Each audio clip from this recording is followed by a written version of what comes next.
Download कीजिए Adishakti films official app play store से।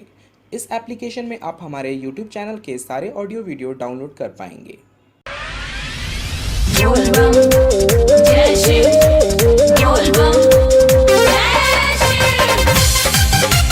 Presented by Adishakti films.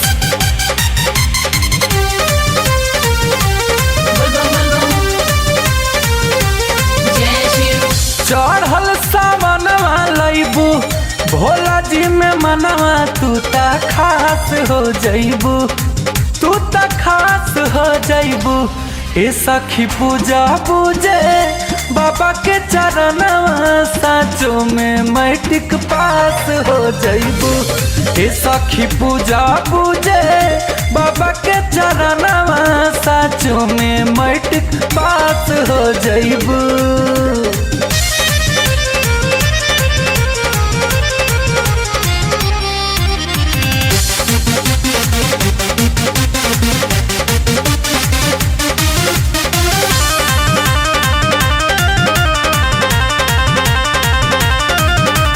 सावन के पावन सोमारी हसो भूखाए सखी दुलारी। जदि दिलवा में श्रद्धा जगइबू दया करी है बाबा त्रिपुरारी।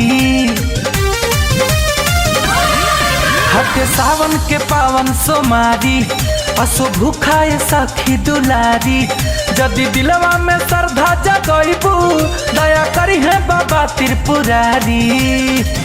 पूरी मनवा धरबू शिव जी पे ध्यानवा टॉप क्लास हो जइबू, टॉप क्लास हो जइबू।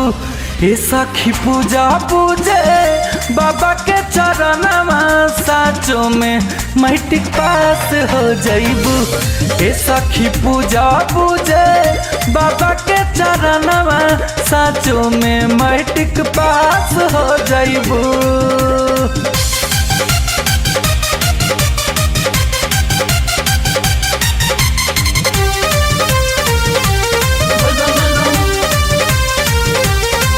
तोहर जाई जिंदगी सवर हो बाबा फेरी है तो पे नजर हो। एक साथ दूगो फल पैबू रंजन मनोज असबर हो। तोहर जाई जिंदगी सवर हो बाबा फेरी है तो पे नजर हो। एक साथ दूगो फल पैबू रंजन मनोज असबर हो। बाजी बजनवा गई है गुंजन भजनवा तू एडवांस हो जइबू, तू एडवांस हो जइबू।